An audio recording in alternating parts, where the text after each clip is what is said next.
Màlúù dà. Níbo ló wà? ¿Dónde está? He's looking for the màlúù. Ó ti ń wá màlúù. No lo sé. Níbo ló wà? Níbo ni No lo màlúù sé. yẹn wà? ¿Dónde estará? Ṣé ká lọ wá? Ká lọ wá No, màlúù. es la tía. Oh, ó wà ní Es iwájú la lọ́hùn. tía. Ṣé ká lọ wá? Eh. Ẹ jẹ́ ká lọ wá màlúù. Mama Africa, your children are home. Hello everybody, and ẹ káàbọ̀ sórí ètò wa o. Welcome back to Familia Pablanu. I am the one and only Anu, Y yo soy Pablo, solamente Pablo. and I feel like it is time we take you guys along on our visa struggles. It's been a long journey. Yeah, It's been a yeah. long journey, and we kept it quiet because we were trying to deal with it ourselves for a long time, and Yeah. there were some things we didn't know about, and there was a lot of things we didn't know. So we're gonna go through today kind of what it was like, what the stages were like, Yeah. the pitfalls, the things like that, especially for those who are wanting to come to a place like Uganda. Yeah. All right, let's begin. So how did we even? How did we get here? So I know that you got the visas because we had some friends that we met on YouTube. They met us on YouTube, and they are indigent in Uganda, indigent, and they wanted to come back to their home country, and they were also wondering how the visa thing works because they had to. Long story, they had to get visas. And they just arrived here a few days ago, actually. Pablo had to Coming do home. the visas for all of us since we're not Ugandan Yeah. citizens. We had to do the 90-day tourist visas, and that's how we began. Which is kind of what got us remembering, because trying to give them information about, helping them out with getting the visas and all that. But the So- point is, it got us remembering our visa experience. And we're Right. like, we've never shared what this was like for us and And what it all still the- is like for right, us. what are we going through currently? So we went back to, we arrived on a 3-month 90-day tourist visa, and then we extended it 2 more months, and then because they told us like when you get on ground, you start working on the permanent visa stuff, and to get that, what do we have to do? Well, so there's a lot of things that go into it, but we had an agent who was helping us and kind of informally, and we got in contact because before coming, we got on some of these like Facebook groups for expats and whatnot in Uganda, Kampala, whatnot, and there were some pretty reputable guys that gave us information about someone who'd been helping them. So we had a contact already before coming to Uganda. And so he said, yeah, these are my fees, all up front. This is how it works. This is what you got to do.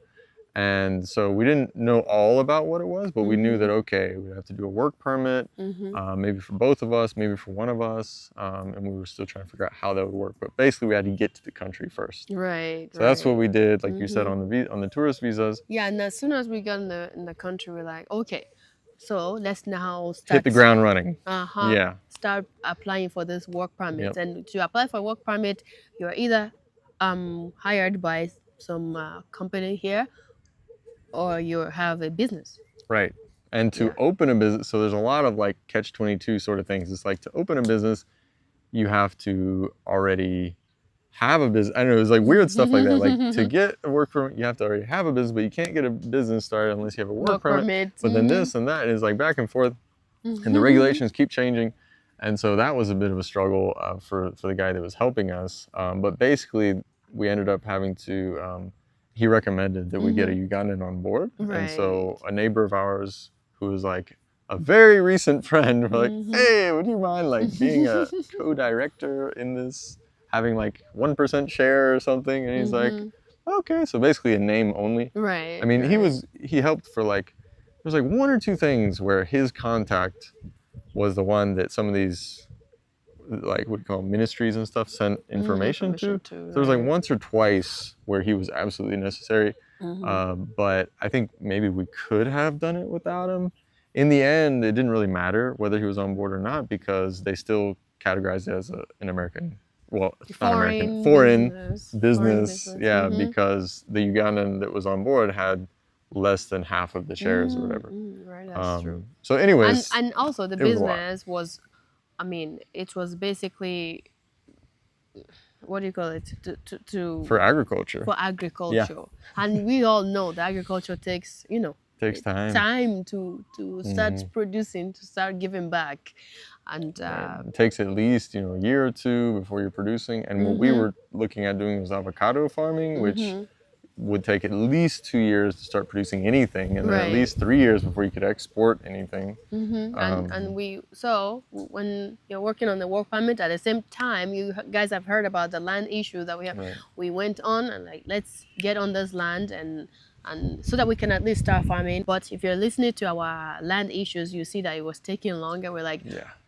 we're sitting ducks here. What do you call it? So what do we do in this meantime? That's when we go and see the go and see the thing about our movie, My Love from Another Land. So we venture into that. Into a different investment. Right. Yeah. So we thought, in the meantime, let's do this. And because we're very unsure of where we're going, because right. we were really trying to do everything right. We were trying to hit the ground running. We're like, okay, let's get on this work visa stuff. Let's start this company. Let's start, finding land to start doing this agriculture as fast as possible. Start planting, all this kind of stuff. And everyone around us were encouraging the same thing. Yeah, get on that. Land, get a land And we had budgeted enough. We had brought enough with us, money, to say, okay, we can survive for about 2.5, maybe 3 years. And also have enough to invest in these things, because Uganda is not very expensive to live here, but we also had to budget for buying land and building a house, all these kind of things, and so we had planned for that fairly well, but then when the land issue happened, it's like right, and we're just waiting, and when we're supposed to be planting our own crops for money, so that and for ourselves to be eating instead of buying food and all that, and eating healthier, which also would have helped us, with other issues with all the pesticides they're spraying and stuff.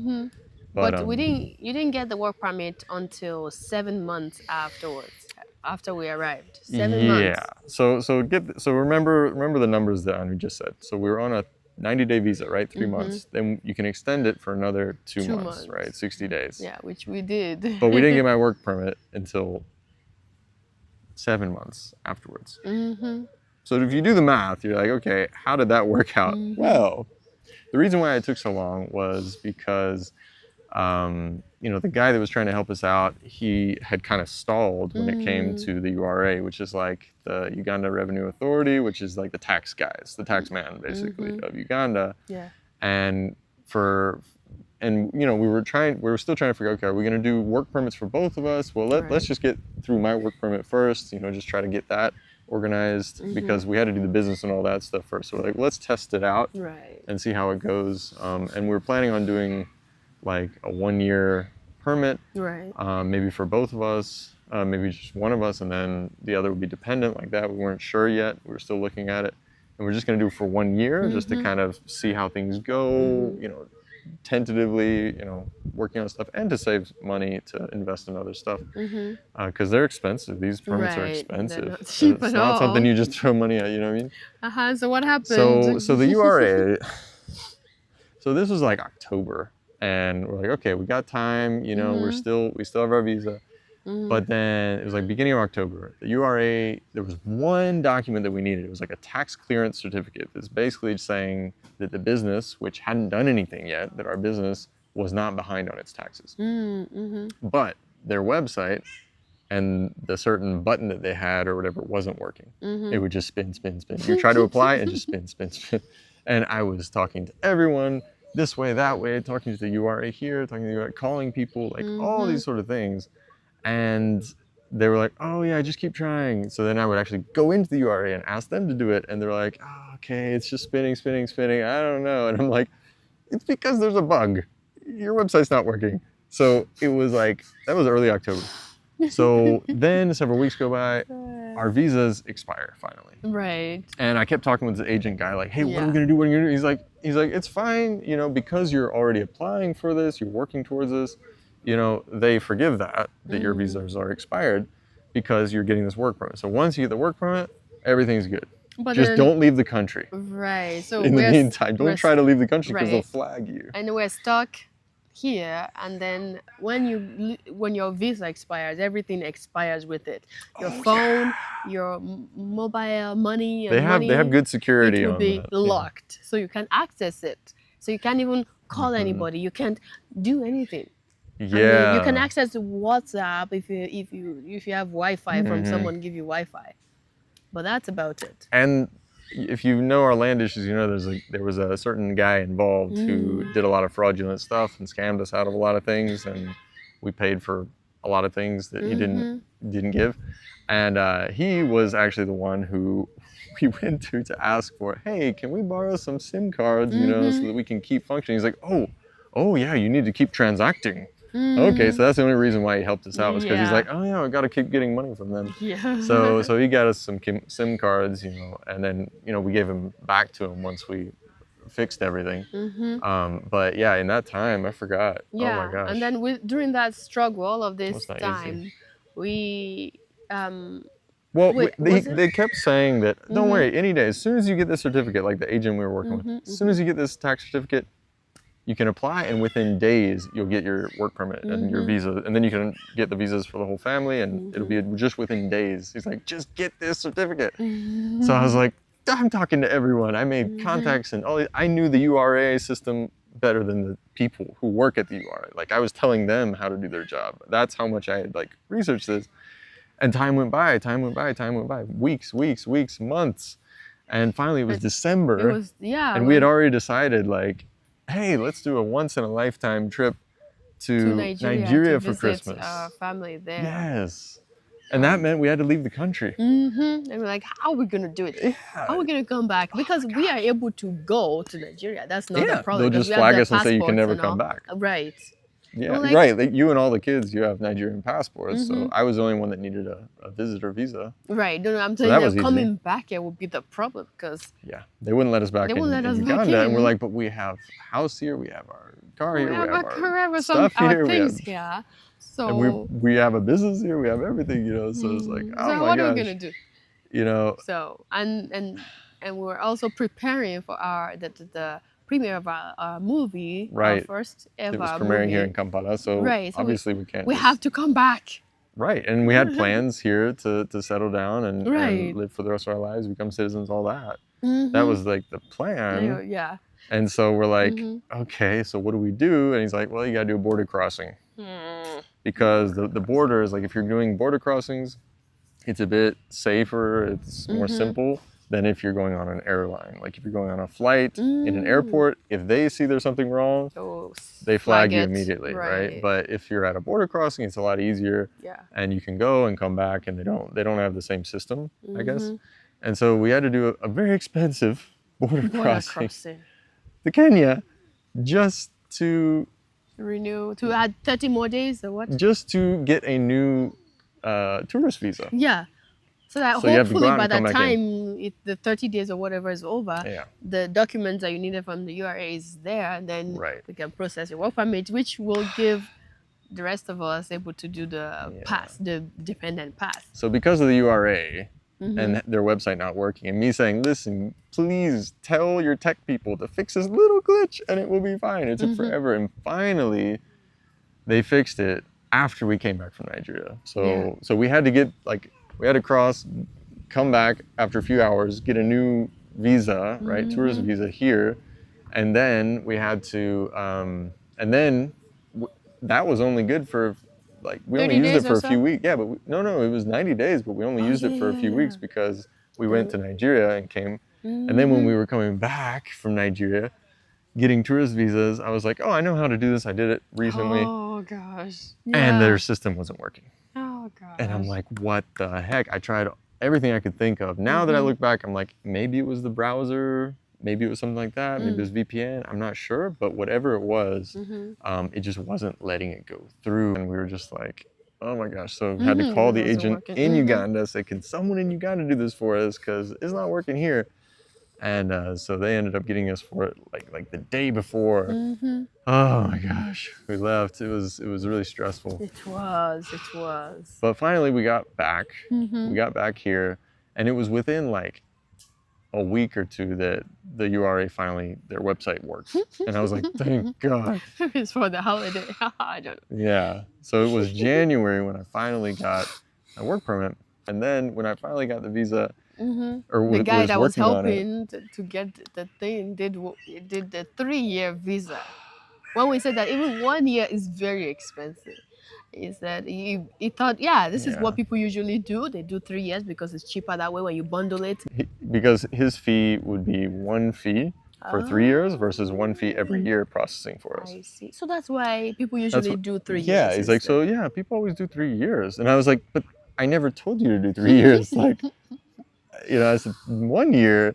And I was like, can you like backtrack it? Can you Right. do it? He's like, no, once you've already done this and paid, like you would have to redo the whole thing and they're not going to give you that refund. And I'm like, what the Oh. heck?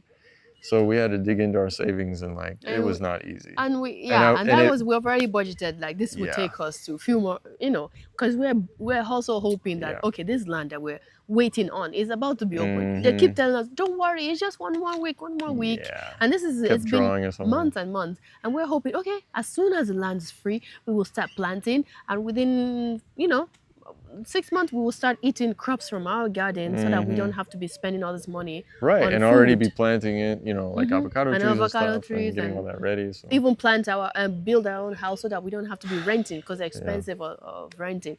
It's in Kampala all this while we're in Mm. Kampala, so everything was difficult, and all of it seems like everything that we brought is slowly. It's like not slowly. It was quickly being drained. Our Like money was just, it was just for going this, for that, for the very other thing, and it's like, fast. I wow. was like, this is not what we planned.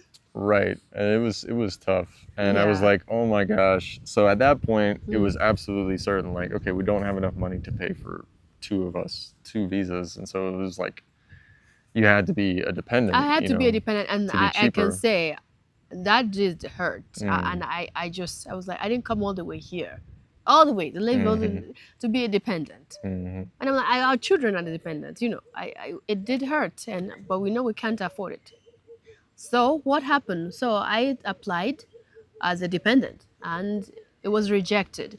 They said, "Oh, you're a dependent. You can't be Yolimba because you're a director in the business." I'm Yeah. like, Because "What when business?" when we did the business, when we did all these things, the film, everything, we both sign it. We're both Yeah. equal on everything, Right.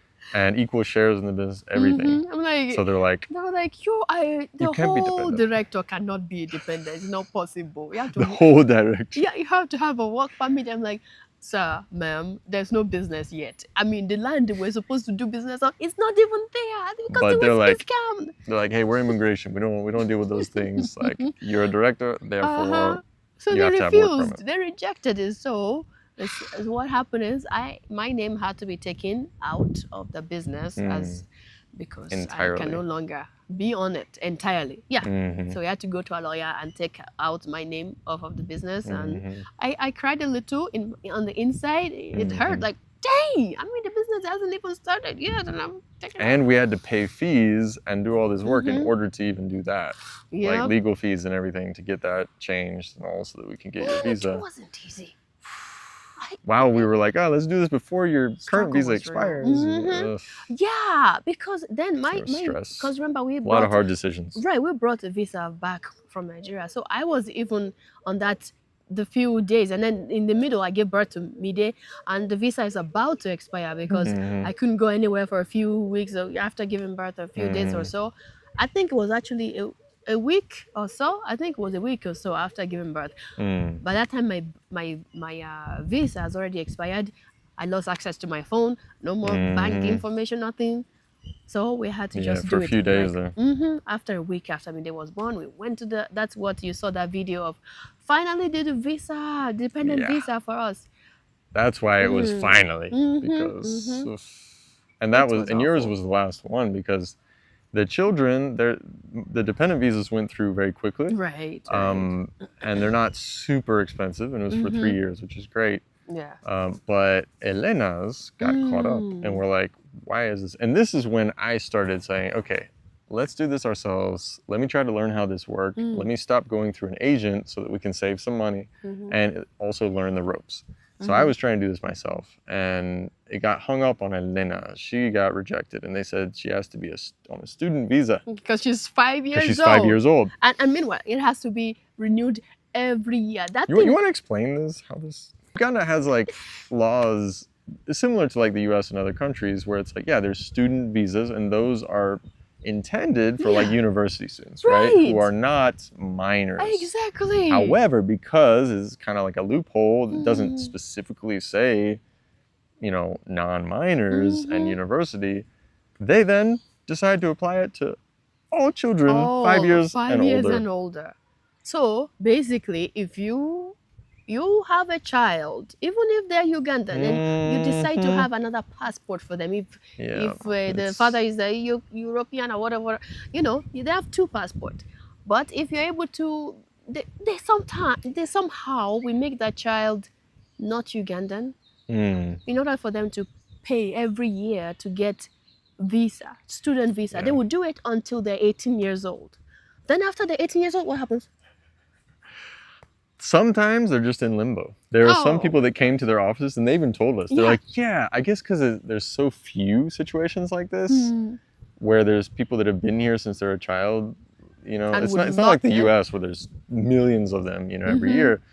Here, and also it's the, so the fact few. that even the few want, it's even rare where the few want to be a citizen here, Right. want to stay here. Usually Mhm. by the time they're 18, they already jackpot and they go back to their Right. other country and that's it. And they might come back to visit, they get visa to visit. So they But that's it. just make a waiver in that. They're like, we Hmm. just had to like figure out how to make like a waiver for them just to figure out what to do because it's like, what are they gonna do? Get a work permit at 18 when they Mm. just finished school and like or do we give them citizen? How do we How do do we this? do You know, that? like they don't even have anything in the laws to be able to manage that sort of situation.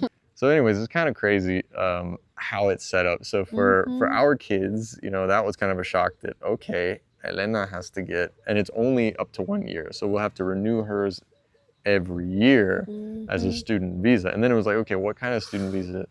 The school that we're at, like Hmm. they're not super wealthy. They don't have like student IDs because they require, if they're a student in a school, To they have need an to have a ID. student ID. Yeah. And it's like, that's if they're at a university. Right. It's like they have these requirements that show that this is for university students and yet like IDs A and stuff. 5-year-old. And it's like, she's a Imagine. 5-year-old in a local school here. Like they don't know. They don't Hmm. have money for that. Like And we try what? to do like, okay, what about this person is homeschooling? You're like, Right.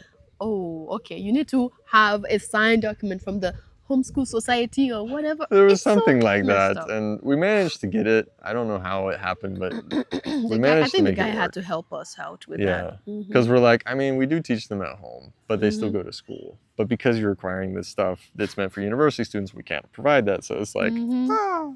So, anyways, that's where we are now, right? So right now we have another 2 years on our visas and everything, Mm. and we're just hoping that we can earn But enough whatever to be able right, to keep doing that but as well as hopefully get you as well as a because once you get a work permit then you hmm can come back as a director and all that sort of stuff so but I have to get a work permit first. But and we still got to get money back from the land uh-huh. to be able to We're in the do court next things. month. I think it's next Yes. month that we have to go. Yeah. It's not even going for the preliminary or what you call it? Yeah, It's so not this the is February, so hearing. next month, yeah, we'll have the Mm-hmm. preliminary hearing, and then Preliminary. hopefully we can get a hearing soon after that Yeah. And and get things going. as in, Oof. so we're trying to get a work permit on a job that had or the business that hasn't even taken off Yeah. yet, and you have to pay tons of money on Mm. that. I Oh, am. and taxes too. I had to go Mm, figure out taxes before the end of the year because they're like, yeah, your taxes are almost late. And I'm like, but mm. we haven't Yeah, they're earned not anything. They're like, anything. yes, but you've spent a lot of money on all this stuff. And I'm like, oh, crud, right. So we had Hmm. to I had to go back and get all of our Receipts and receipts, everything I could find. Like, from the movie, so 'cause, yeah. if you're ever planning on coming here or anywhere for that matter, and doing work permits, starting a business, whatever it is, you're gonna have to do taxes at some point. So Hmm. I'm just gonna tell you now, every receipt you get, even registering the business, even paying for Hmm. your work permit, even all of these things, To save save the all of receipt. that stuff, Hmm. log it away, and as soon as the business is started, start doing preliminary taxes or at least writing it up every month. Find a cheap accountant somewhere. Hmm. They'll help compile it for you like every single month. Okay, this is what we Hmm. spent. This is what we spend on this, even before you ever make any money. And that's where I was hung up because I thought, oh, you have to make money. But anyways, Yeah. so Hmm. every month, save those things. Then when it's time to file, you got this whole folder. You Hmm. just give it to them and say, yeah, an accountant did this. Yeah. If there's an error, go back to them. It's not my fault, you know. So we were our plan was to stay here and Mm, become citizens and live right. here and raise our children here. And That's a if long-term plan, long right? term plan. And if you guys know, I'm already should not be hitting the microphone. I'm already a dual citizen of Nigeria and the US, and And so is our children. all of our children. All Yeah. of our children. Well, Midé, Well, we're Midé is working not on hers now. Midé is not of any country so far. Quite yet. She was She's born a here girl though. without a country.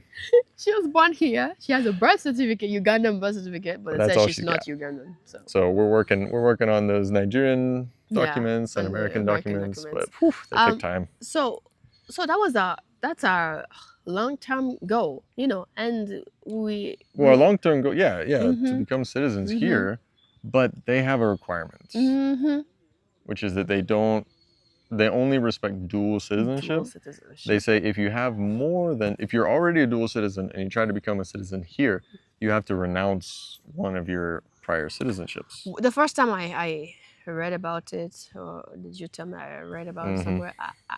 That hit me somehow, and I'm like, the country that raised me, the one that molded me somehow, Nigeria, to give it up, and then the U.S. where I grew up, and also molded me, shaped me somehow. I'm dual of both countries. Now I have to give it up, and they won't even accept. They just won't let me add this one, the Ugandan one, to make Right. 3, as in to become that nice global citizen.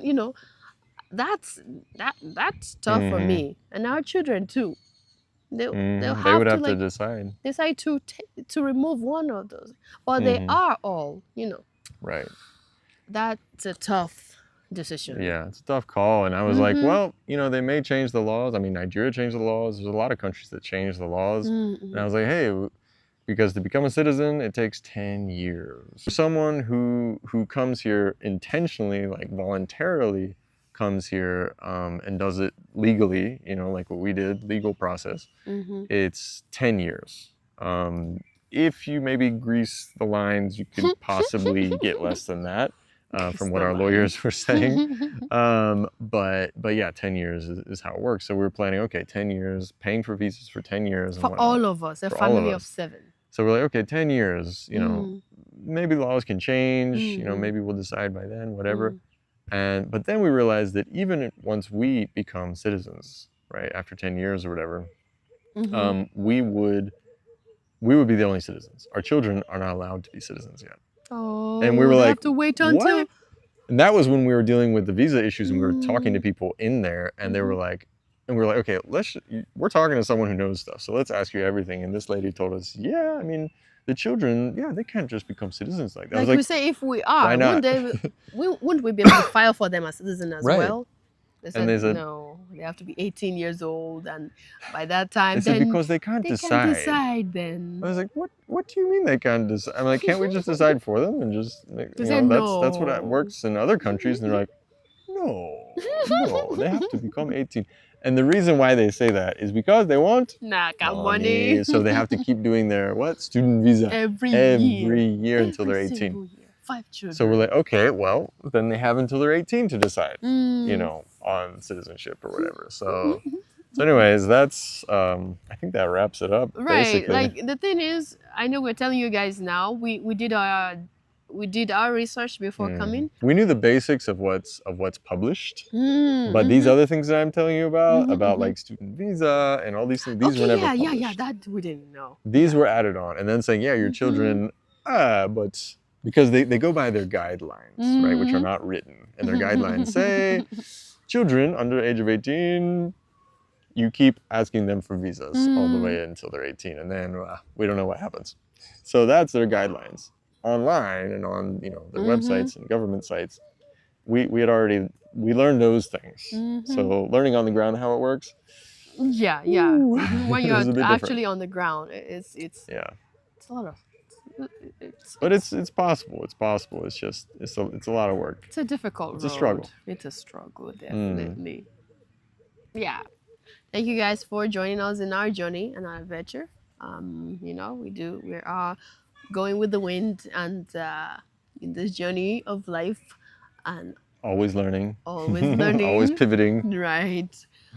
So we'll take you along we'll keep taking you along on our journey. Thank you so much for joining us. We'll catch you in our next vlog. But until next time, wait, what about? Bye, adios. Or do you want something? Ciao. Oh yeah, Midé, Jua. Jua. Oh boy. Bella. Oh yeah, Jua. Midé, No, no, saluda, no, no, no. saluda. Why does she want? It's like she's wanting you. There's no you. Saluda. Whatever. Jua. Jua. Whatever. Yeah, Jua. She's smiling at Angela.